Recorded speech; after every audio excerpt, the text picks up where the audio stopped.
अस्सलाम वालेकुम प्यारे बच्चों।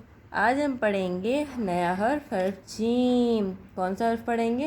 हर्फ जीम।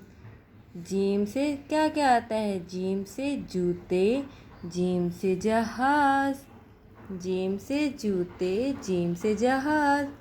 जूते हम पहनते हैं या उड़ते हैं? जूते हम पहनते हैं। और जहाज़ उड़ता है, जहाज़ में हम सफ़र करते हैं।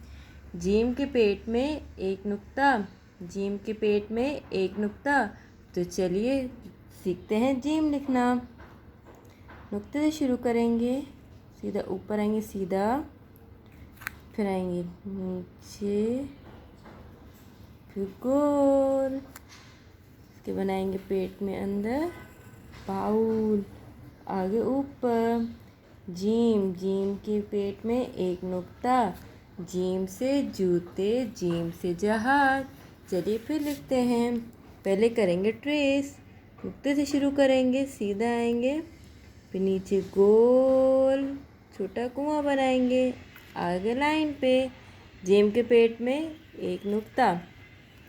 अब हम अरग लिखेंगे। नुक्ते से शुरू करेंगे, सीधा आएंगे, फिर नीचे गोल और ऊपर।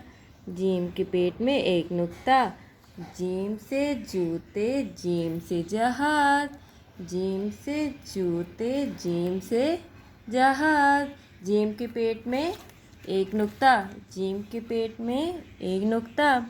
उम्मीद है कि आपको समझ आया होगा। अल्लाह हाफिज़।